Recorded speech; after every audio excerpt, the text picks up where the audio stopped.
Olá, nós somos do Grupo 1, meu nome é Iago e hoje iremos falar sobre finanças.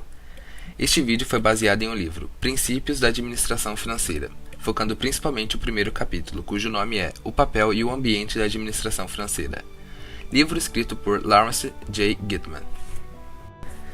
Bom, agora eu vou falar sobre finanças e empresas. O campo de finanças é amplo e dinâmico, afetando diretamente na vida de milhares de pessoas e algumas organizações.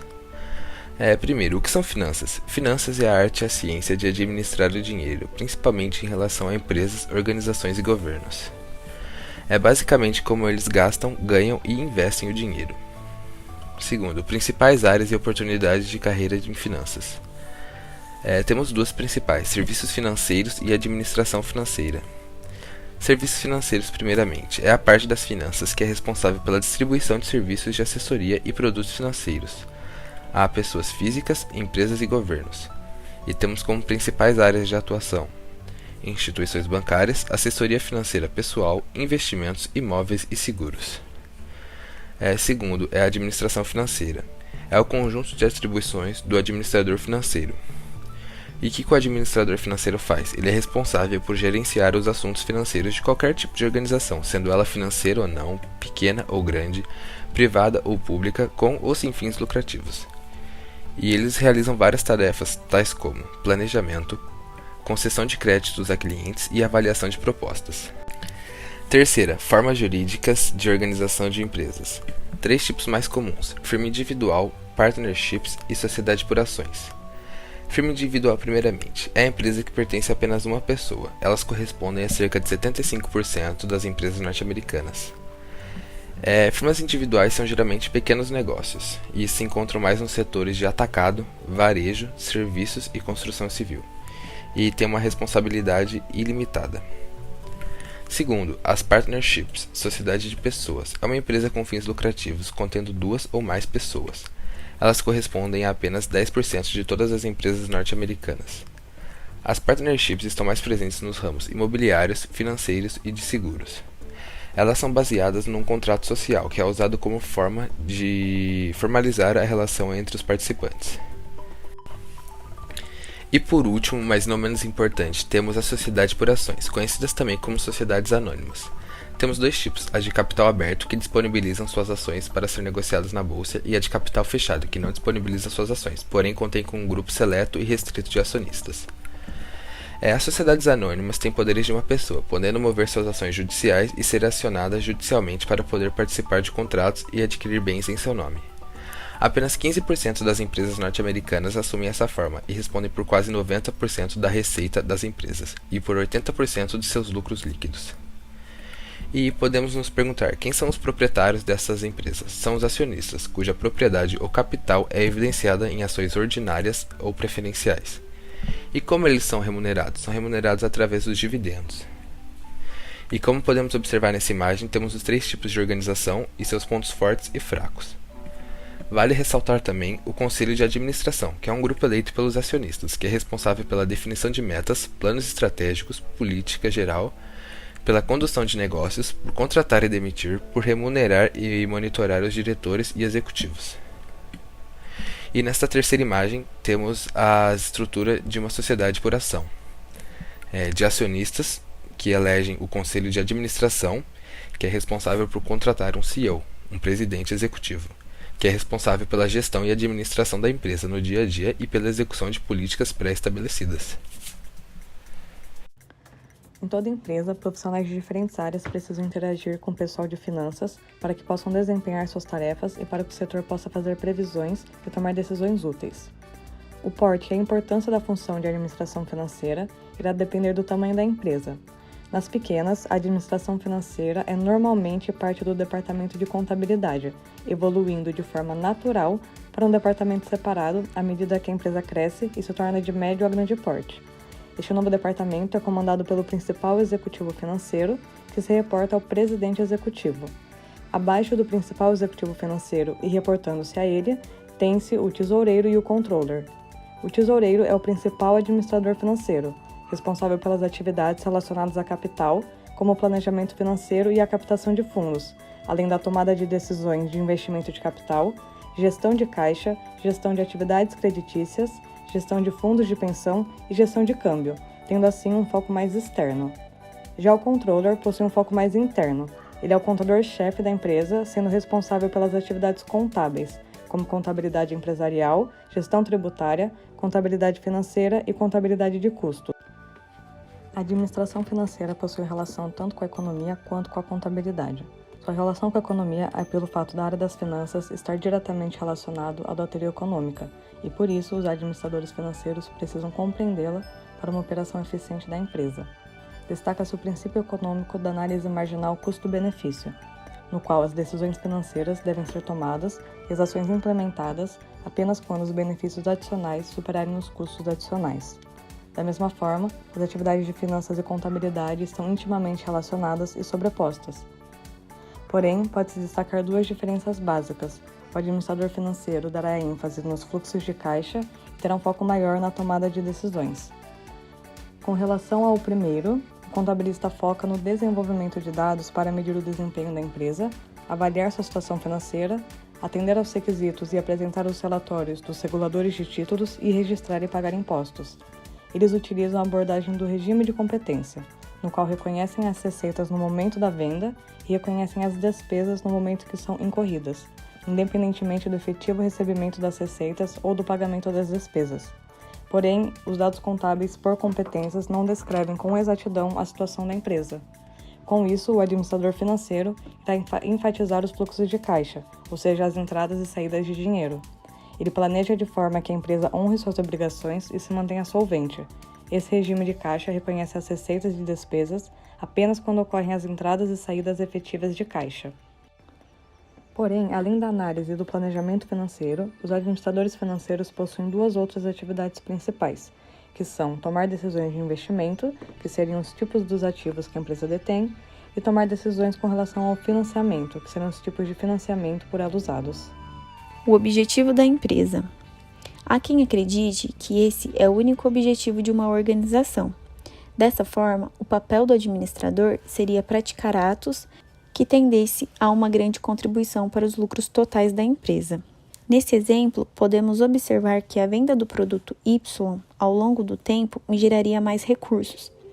Mas será a maximização dos lucros um objetivo razoável? Não, por diversos motivos. Primeiro, no exemplo dado anteriormente, o lucro total do produto Y é maior que o produto X ao longo dos 3 anos. Porém, a maior rentabilidade do produto X no primeiro ano pode ser reinvestida e proporcionar maiores lucros no futuro. Temos também a questão dos fluxos de caixa. Eles não resultam necessariamente em caixa disponíveis para os acionistas. Os proprietários recebem fluxos de caixa sob a forma de dividendos. Por exemplo, uma empresa que vendesse um produto de alta qualidade no mercado altamente competitivo poderia aumentar seus lucros se reduzisse suas despesas com manutenção de equipamentos. Com isso, os gastos diminuiriam e o lucro aumentaria. Mas como a menor manutenção resultaria em menor qualidade, a empresa comprometeria sua posição competitiva e o preço da ação cairia à média de que muitos investidores bem informados vendessem suas ações em resposta aos menores fluxos de caixa futuro. Neste caso, o aumento do lucro viria acompanhado de menores fluxos de caixa futuros e, portanto, de menor preço por ação. A maximização do lucro também ignora o risco.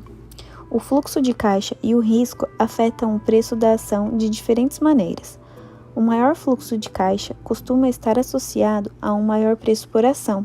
Um maior risco tende a resultar em menor preço por ação, porque o acionista exige ser remunerado pelo risco adicional.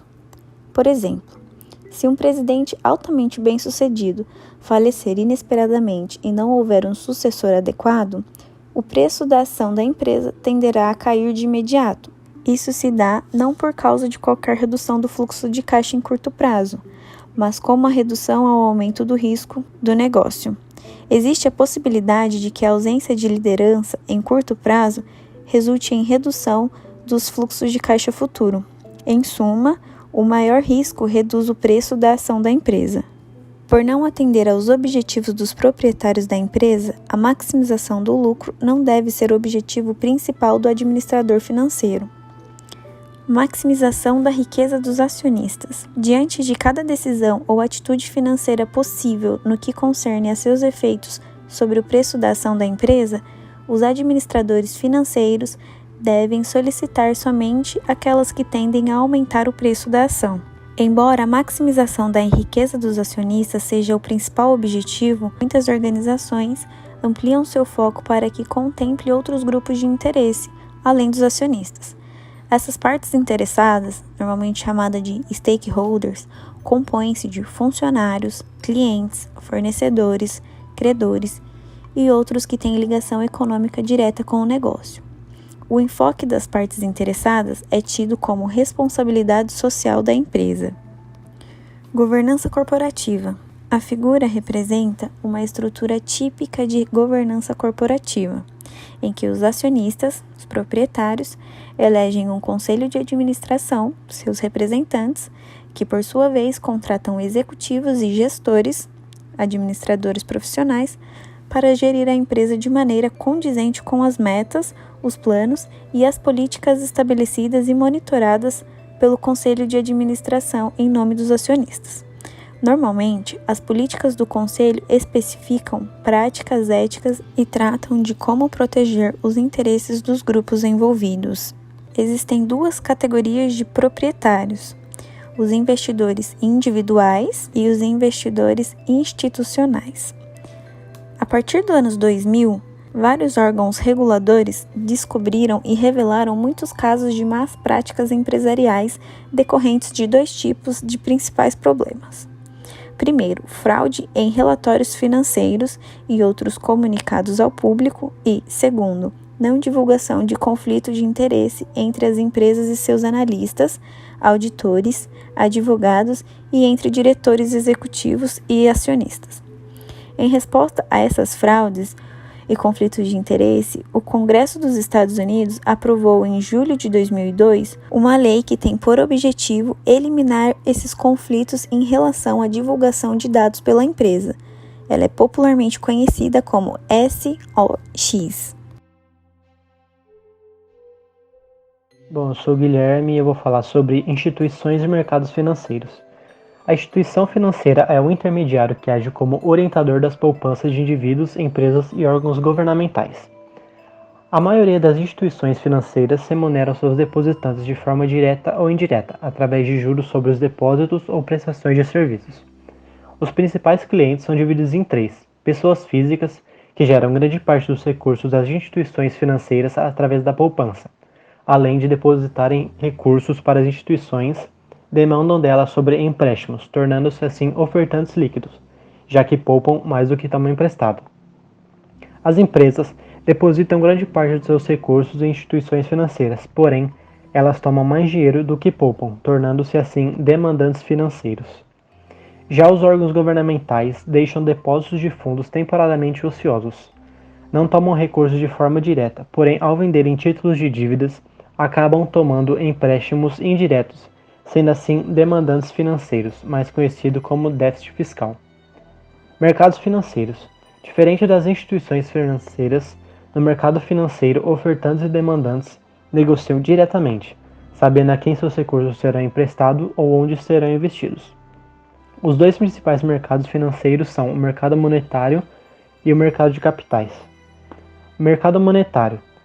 O mercado monetário foi criado por uma relação financeira entre ofertantes e demandantes de fundos de curto prazo. Os mercados monetários existem porque algumas pessoas físicas, empresas e órgãos governamentais e instituições dispõem de fundos temporariamente ociosos, aos quais desejam dar uso remunerado. A maior parte das transações do mercado monetário se dá em títulos negociáveis, que são instrumentos de dívidas de curto prazo, notas promissoras comerciais e certificados de depósitos, emitidos por governos, empresas e instituições financeiras.